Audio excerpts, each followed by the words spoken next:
Clone Wars is over. Season 7 has finished. We decided to sit down and watch the last 4 episodes, which we hadn't seen yet, The Siege of Mandalore. And there's a lot to talk about in this season. It never ceases to amaze me how Clone Wars, which started off as a fairly silly kids cartoon, especially if you go back and you watch the original movie that it started the whole thing, turned into kind of the best thing Star Wars has ever done. Yeah. So let's talk about that on today's episode of Project Shadow.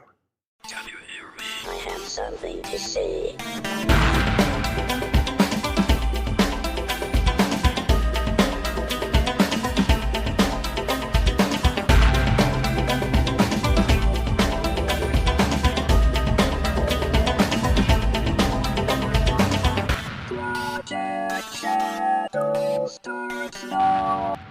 Hello everyone, how are you doing today? My name is Charlie. You might know me better as sci-fi fantasy writer C.E. Dorset, and yeah, we're going to talk about Clone Wars, specifically the final season, but kind of all of it. Because, oh my goodness, this show has been so consistently good throughout. Even in the early seasons when I wasn't sure what it was going for, and its more lighthearted tone seemed to clash with the fact that it was about literally a war, the way that it found to tell stories and establish characters and expand the Star Wars universe was so powerful and amazing, and in many ways is the high water mark for me in Star Wars. I have found myself judging the movies and even The Mandalorian up to the standard of this show. The voice acting is amazing. The characterization is so good. The storylines run from the silly and the entertaining, from, the Bombad Jedi, which is probably the best appearance of Jar Jar Binks in anything, through to the Siege of Mandalore, where it gets really serious. There are kaiju episodes with the Zilla Beast. There's a little bit of everything. And for the earliest seasons, George Lucas was intimately involved in the crafting of this show. And you can see what he wanted Star Wars to be in this series. If you've ever read the Marvel series, The Star Wars, which is a comic book adaptation of the early scripts, which I often recommend people read because when they start going after the prequels, yeah, you can see a lot of the elements of the prequels in those original stories and how he wanted to make it all happen, but he didn't have the budget or the ability to make it so. By the time you get to the Clone Wars, he does. And the Star Wars universe that he builds is so powerful and so moving, and just, it's wonderful.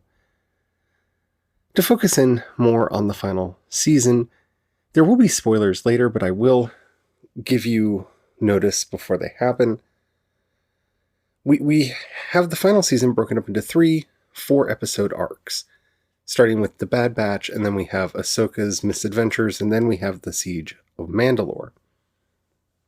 The Bad Batch arc, I'm not going to spend too much time on. It was good, it was entertaining, and for all 3 of these, we knew certain things going into them because they didn't think that they would ever be able to do this season.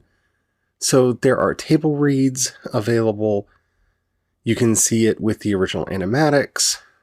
We knew a lot about this season going into it, a lot more than we normally would have, just because, they never thought that they would get to make it, so they put all that information out. So I'm not going to go into detail about how much changed. Star Wars Explained has done a really good job of that, so if you're curious about that, I highly recommend his stuff.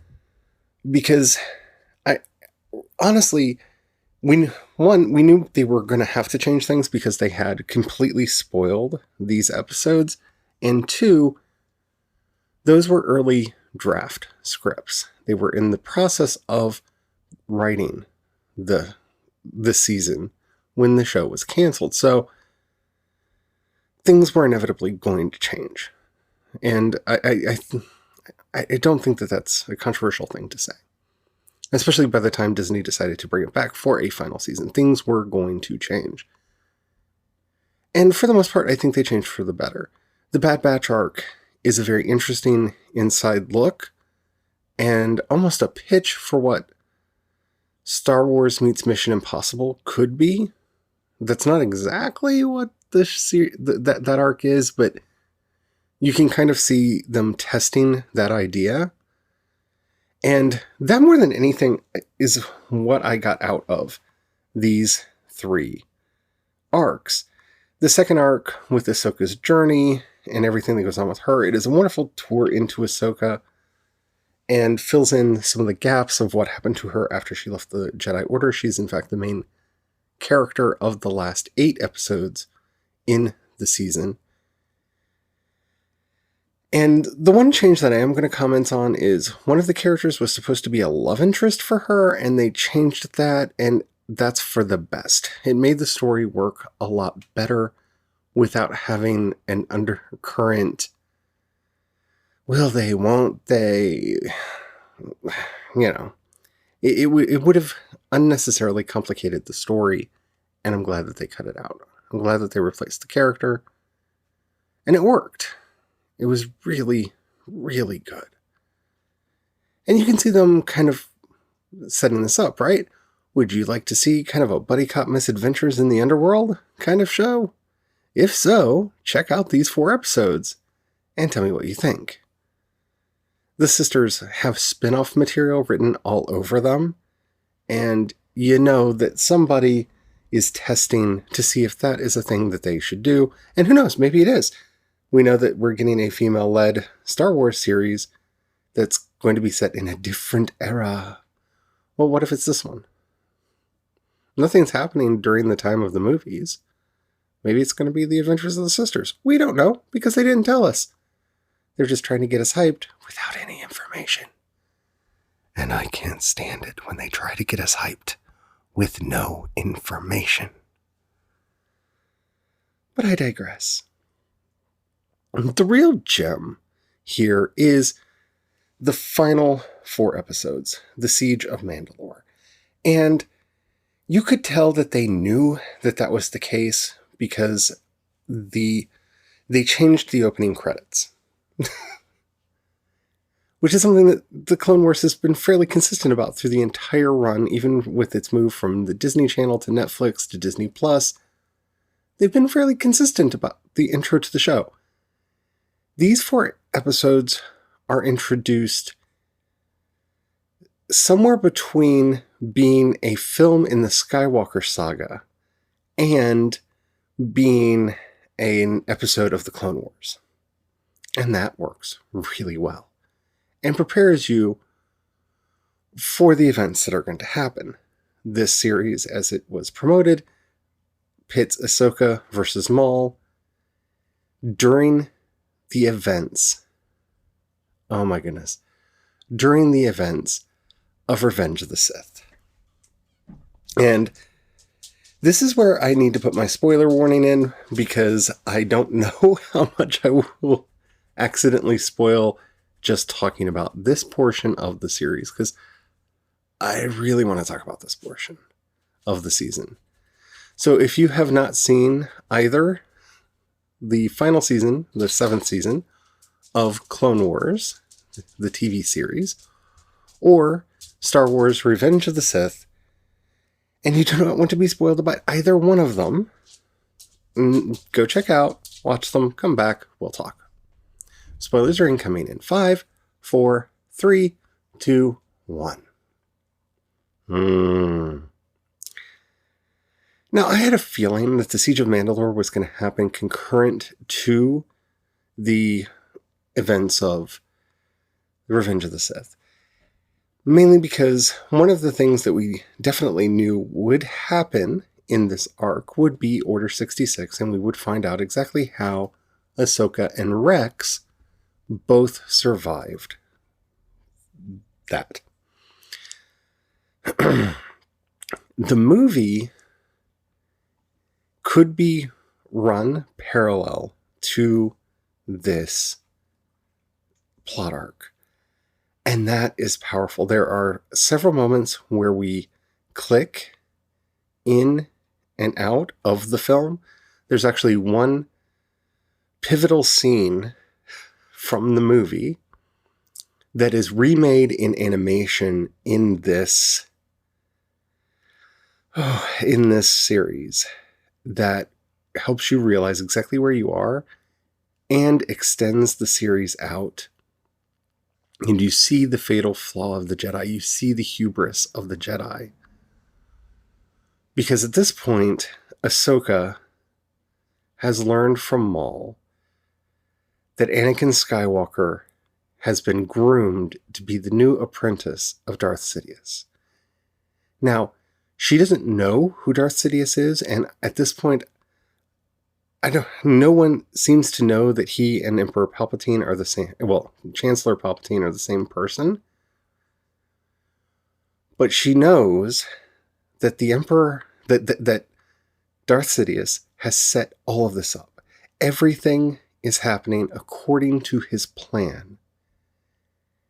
And Mace Windu will not talk to her because she has left the Jedi Order. And so she doesn't share any of the information with him.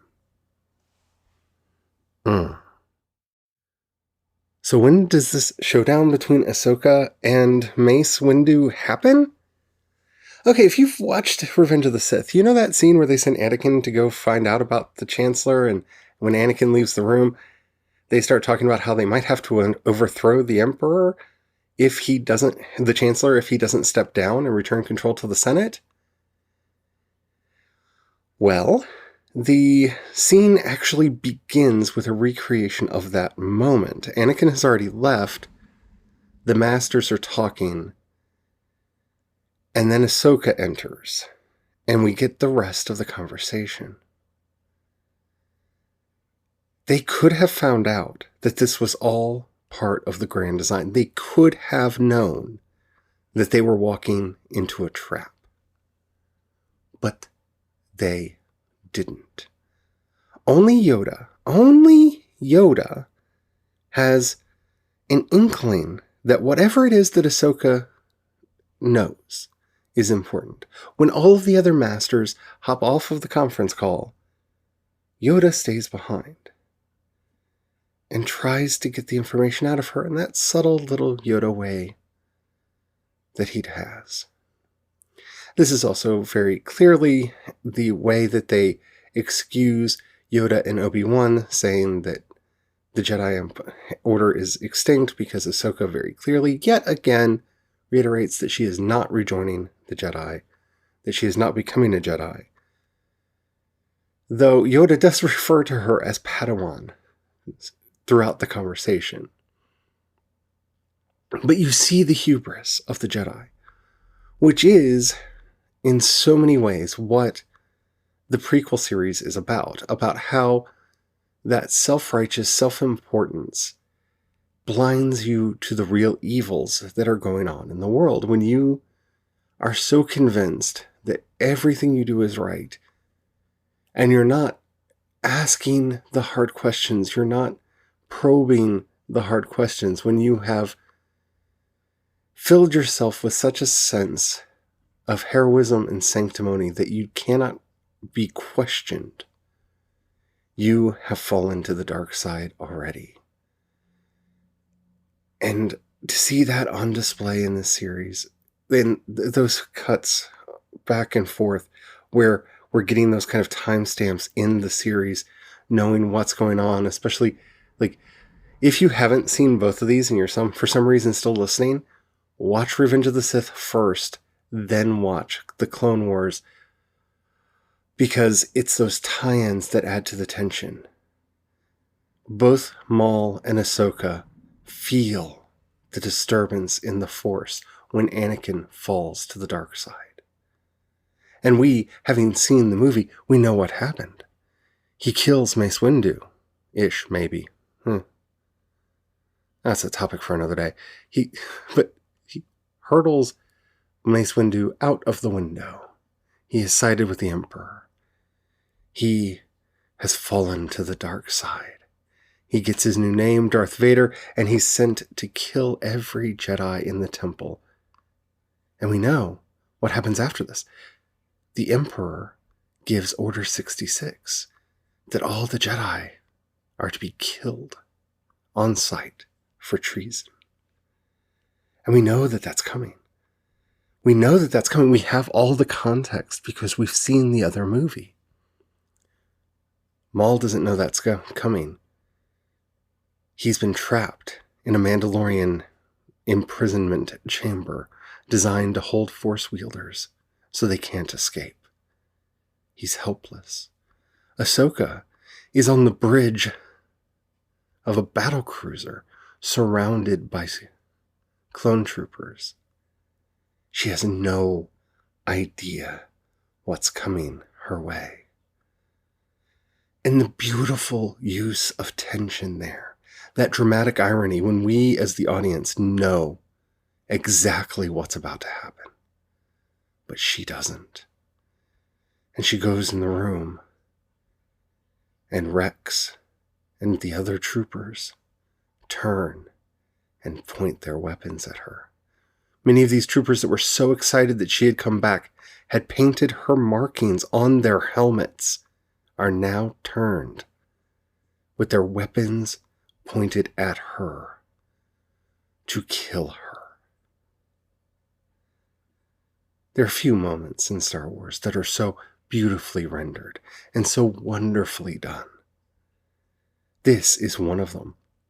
Everything that happens from that point on in the series and everything leading up to that, it's such a masterful stroke in getting to see Darth Maul's descent into madness as he realizes what's going on, and he sends the Pikes and Dark Sun and Crimson Dawn into hiding so that they can withstand the birth pangs of the Empire and they can find a way to profit off of it. Which, by the way, I have to do a brief aside on that because Xizor was on the holocall. I'm pretty sure. I cannot find anyone talking about this, and I can't find any anything official saying that was definitely Xizor, but he's just there for a second. We see the three heads of the three crime families. One is obviously a character that we know from Solo, who runs Crimson Dawn. One is the Pike, the head of the Pikes, who we've met previously even in this series. And the third one, who is the head of Black Sun, who, if it's not Xizor, they used Xizor as the basis for him, and that kind of blew my brain. Now, they may have done this before, and I missed it, but, I'm an old school Star Wars fan. I've talked about that a lot. Xizor was the main villain from the Shadows of the Empire stories. Basically, in the fall of the Empire, Xizor had enough power as head of Black Sun to basically create a rival power to the New Republic and become one of the new big bads for a brief period of time after the events of the original trilogy. In Legends, he's one of the characters that was wiped out of history when Legends was dubbed Legends. Yeah.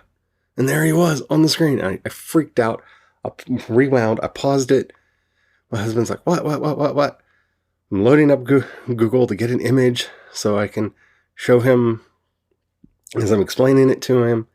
Because he's a Star Wars fan, but he was a fan of the movies. He didn't get into like the comics and the games and stuff until, later.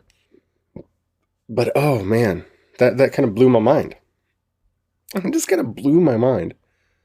And I hope it's him.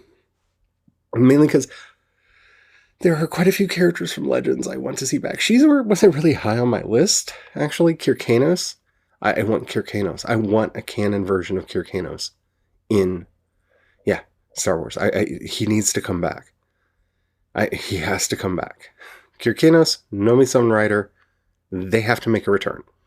Yeah. And Ulic Qel-Droma. Yeah. These are some of my wish list characters. I would love Mara Jade, but I doubt that will ever happen. But Nomi Sunrider, Ulic Qel-Droma, and... yeah. Okay. So, the way they timed everything out worked beautifully. The way that they told the story worked beautifully. The performances were amazing. The artwork was so good. And I'm not saying that I've been disillusioned with Star Wars, because I haven't been. I've actually enjoyed the movies. Even Rise of Skywalker is not a great movie, but I like the Flash Gordon movie. I like Ice Pirates. I like Time Bandits. I've got a particular fondness in my heart for bad space opera and bad, space adventure stories and whatnot, sci-fi adventure stories. So, I can roll with it.